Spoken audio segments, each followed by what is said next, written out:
Olá, estamos de volta aqui nesse quarto vídeo no roteiro de estudo sobre responsabilidade civil do Estado.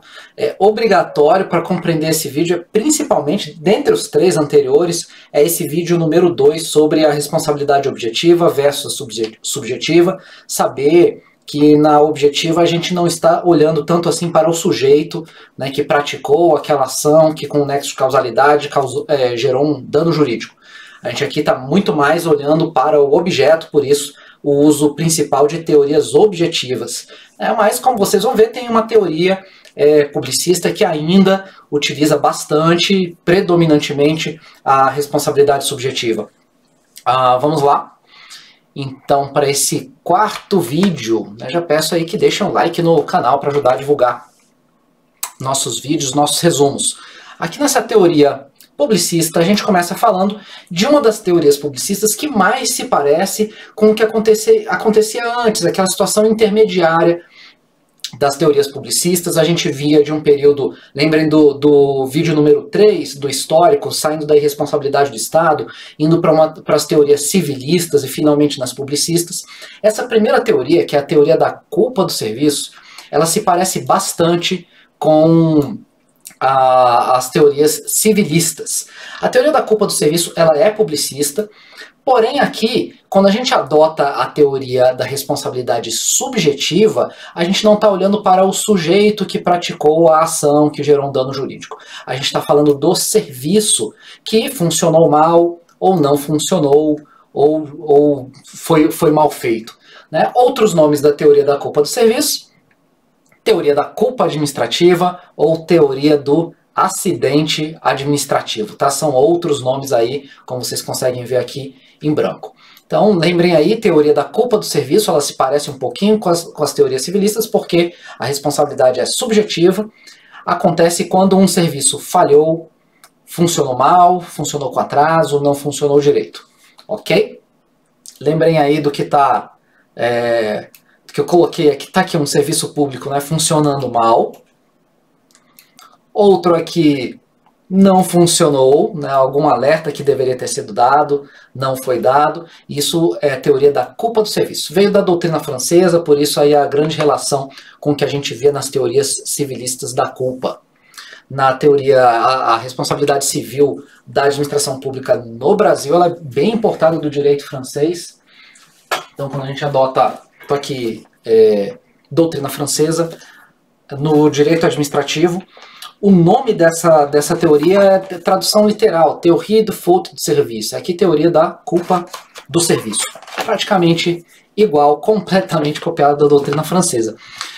A outra teoria, uma evolução e cada vez mais utilizada, já podemos dizer que no Brasil é a regra geral, é se utilizar a teoria do risco. A grande vantagem aqui, para quem sofre dano jurídico, é que a responsabilidade adotada é a responsabilidade objetiva. A gente não precisa ficar agora comprovando que um serviço deveria funcionar, mas funcionou com atraso. Aqui a gente simplesmente sabe da obrigação legal da administração pública e tem um nexo de causalidade dentre essa obrigação e o dano causado. Então vamos falar das duas vertentes da teoria do risco. A gente pode falar de teoria do risco administrativo e a teoria do risco integral, que ela, via de regra, não é adotada no Brasil, mas em algumas situações sim. Vamos começar aqui pela teoria do risco administrativo.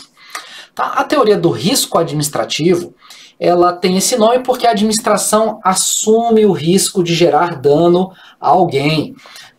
Por que essas figurinhas aqui? Porque eu quero que vocês se lembrem de que se a administração pública assumir o risco de ter que indenizar as pessoas caso ela gere dano a alguém, ao mesmo tempo a administração pública ela também tem algumas desculpas que eximem a administração pública de ter que indenizar esse particular que sofreu dano jurídico.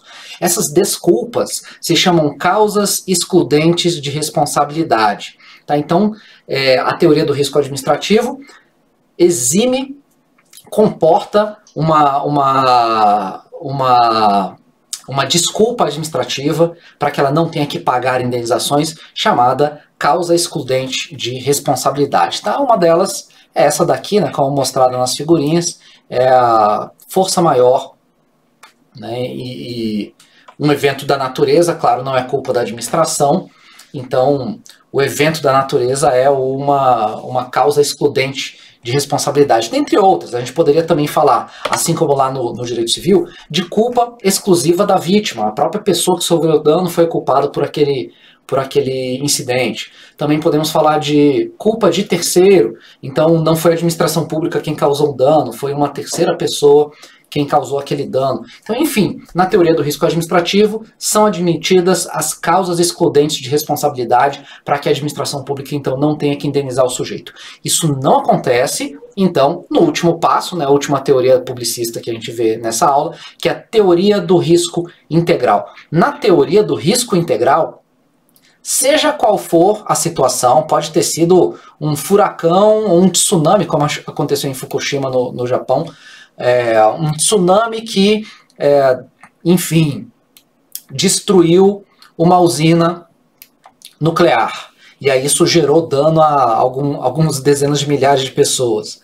Se a administração pública assumiu o risco de criar de instalar uma usina nuclear, ela assume integralmente o risco pelo que esse perigo representa para a sociedade, mesmo que a causa não tenha sido uma falha da administração, tenha sido um evento da natureza como um terremoto ou um tsunami. Então, são duas as situações que excepcionalmente causam a responsabilidade do Estado no Brasil, né, para não se poder utilizar causas excludentes de responsabilidade. Essas duas situações são, primeiro, acidentes nucleares. Segunda delas, acidentes causados por terroristas com a aviação civil. Então, incidentes terroristas e acidentes nucleares. Quanto a terrorismo, a gente tem a lei, está aqui em cima, a Lei 10.744, ela é de 2003, sensibilizada pelo que aconteceu nos Estados Unidos, né, no ataque às Torres Gêmeas, um ataque terrorista, o famoso 9/11, e aí com isso o Brasil também fez uma lei antiterrorista, colocando responsabilidade no Estado pela indenização pelos danos causados por esse acidente terrorista. Lembrem aqui então, nas teorias publicistas, a gente vai falar de uma mais antiga, cada vez menos adotada, que é a teoria da culpa do serviço, onde se adota a responsabilidade subjetiva. Com as teorias do risco, a gente tem duas vertentes. Aqui é regra no Brasil, que é a teoria do risco administrativo, que admite causas excludentes de responsabilidade para que a administração pública não tenha que pagar a indenização para o sujeito. E por último, a gente tem a teoria do risco integral, que não é adotada no Brasil, mas excepcionalmente comporta aí duas situações em que o STF já reconheceu o seu uso. Acidentes nucleares, acidentes causados por atos terroristas. Vamos lá então para o próximo vídeo. O próximo vídeo vai ser sobre a responsabilidade por ato comissivo e omissivo e depois a criação de situação propiciatória. Essas formas de responsabilização estão completamente ligadas às teorias publicistas. A gente fala aí de teoria do risco então nos próximos 2 vídeos. Até o próximo vídeo.